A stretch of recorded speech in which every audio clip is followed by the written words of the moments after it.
What's up, you guys? Welcome back to my channel, Real Talk Recovery, where we talk about recovery from addiction and I share my life with you. My name's Nicole and I'm a recovering addict. My sobriety date is July 13th of 2015. Before we get into this video, y'all do me a solid and give this video a thumbs up. Don't forget to subscribe to my YouTube channel and click the notification bell. That way you will be made aware of every single time I upload or I go live. For those of you guys that are brand new to the channel or just now finding this video, we go live Monday through Fridays at 7 p.m. Central Standard Time, and we have recovery support group meetings. So if you guys are out there, you're at home, you don't have any support, you're new in your sobriety, or maybe you've been sober for a couple of years, maybe 15 years, and you just need support, come hang out with us. It's every night, Monday through Friday, 7 p.m. Central Standard Time, which is 8 p.m. Eastern and 5 p.m. Pacific Standard Time. So y'all are all welcome to come, and go ahead and drop a comment when you come into the live stream and let us know you're there, and you'll see the overwhelming love and support that you will get just from coming in and dropping a comment. So anyway, I wanted to talk to you guys about I had a new subscriber text me on the Real Talk Recovery phone line, I think it was yesterday, and asked me to talk about experience, what people can do to support an addictive loved one. Maybe, you know, you're not an addict yourself, but you have someone in your family who's addicted to drugs. How can you help them and how can you support them?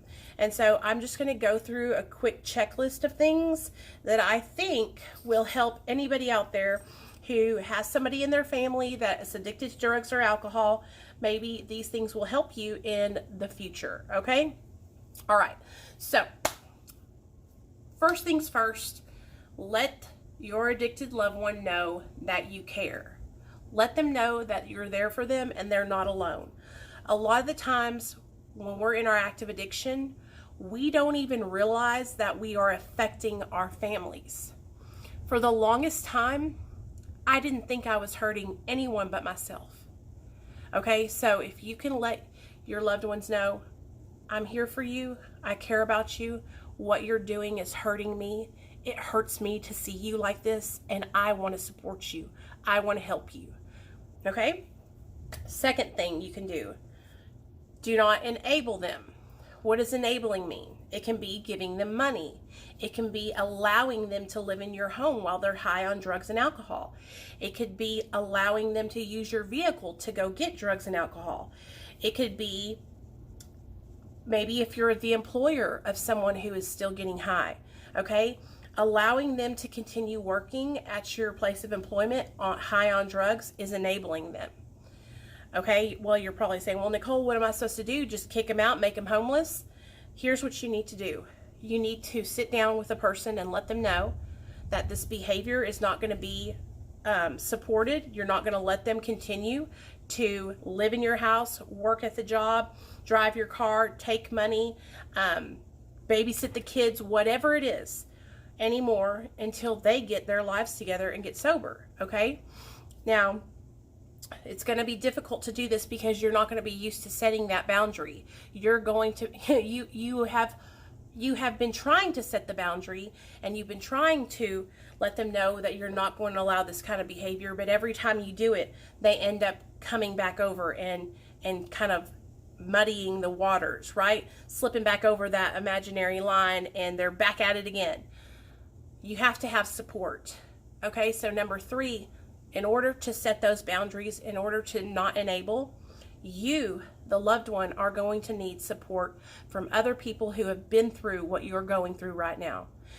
May I suggest Al-Anon? It is an amazing fellowship for men and women that are loved ones of an addicted person. There's also, I think it's called Narcanon, and that's for people that are relatives or loved ones of people that are addicted to drugs. So Al-Anon and Narcanon, okay? If you can't join those or you don't feel comfortable, it's not your gig, come hang out with us here on Real Talk Recovery. We have a lot of people that watch this channel that are loved ones of drug addicts and alcoholics, and we do our best to support them and give them good suggestions here to help them through their time. Okay, once you get the support that you need, then it's going to help you to be able to be stronger, okay? Because what's happening is your addicted loved one is used to being able to manipulate you to come back and do the things that they want to do, okay? Now, sometimes we get into situations where we need to kick the person out. They can't live with us anymore. They're just disobeying the rules. They're getting high. They're coming home with drugs, and they're bringing drugs into the home. And you're probably going, well, oh my God, what am I going to do? I'm going to kick them out. Then they're going to be homeless and they could die. You cannot guilt trip yourself into that. You cannot blame yourself for their behaviors. If they're bringing drugs into your home, if they're disrespecting you by coming home high off drugs, this is what you do.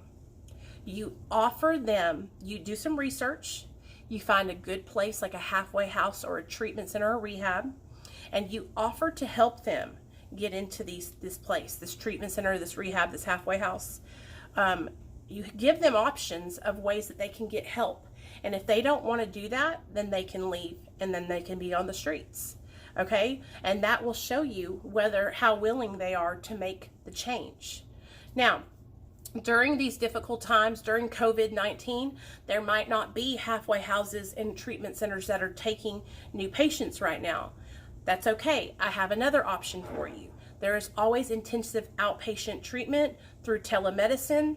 So if any of you guys are like, I have somebody that lives in my home, they're addicted to drugs, I'm trying to support them, there's no treatment centers that are taking anybody, there's no halfway houses that are taking anybody, text me or call me and I will help you get enrolled into intensive outpatient, okay? Or I will help you find one that is in your area that is taking people. I will help you find the necessary support, okay? But that boundary has to be set with the addicted loved one to let them know that this behavior will not be tolerated. Drugs and alcohol are not welcome in this home, and we are not going to let this happen anymore, okay? And you can only give so many chances. If they're sobering up and then they relapse every 3 days, then it's just the same thing over and over and over again. That's not benefiting their life or your life, okay? So the next thing I think is really important is to educate yourself as much as you can about the disease of addiction. Come to groups like we have every night and hang out with addicts and alcoholics so that way you can ask questions. If you guys have any questions and you have someone who's struggling, just send me a text on the Real Talk Recovery phone line or message me on Facebook, on Messenger. I will help you any way I can to help educate you on this disease of addiction. Hold on, Nate. I'm on a video. Hold on. Okay, to help you, I will help educate you as much as I can, okay? Now, if for some reason you hit a brick wall and your addicted loved one says, I don't care, I don't give a fuck, I will live out in the streets, I'll be homeless, I want to shoot drugs, I want to get high, I want to still drink, and I don't care about what the consequences are. That is when you have to detach from that person, okay? And this is going to be the hardest thing that you've ever had to do, but you have to detach from them with love. Let them know that you love them and that you care about them and that you will be here for them when they decide to make a change in their life. But as long as they're living the way they're living, you cannot support that anymore. And you will have to walk away. And every day you're going to pray for that person, for God to protect them. Every day you're going to wonder if they're okay. But it is not your responsibility to save them. It has to be from within them. It has to be what they want to do to change. My mother and father watched me kill myself for over 13 years.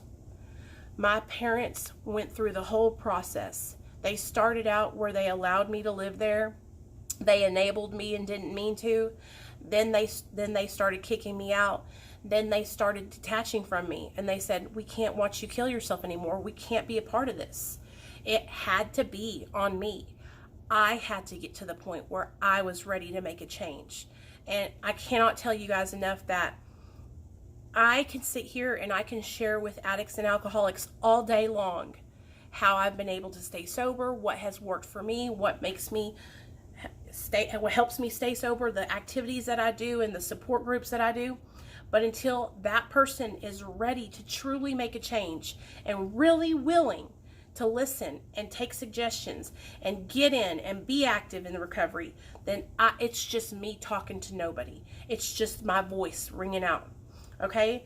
So, like I said, I'll do anything I can to encourage or help anybody. If any of you guys are looking for outpatient treatment and you need support, like I said, I will help you find that. I will get you connected with the proper resources.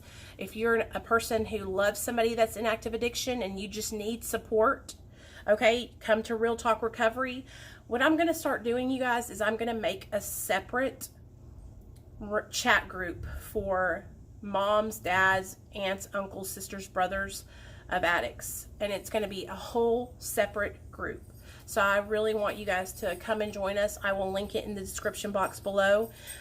Anyone who has an addictive loved one in their family, come and join, and that way you'll have support from other people that are going through the same thing you're going through.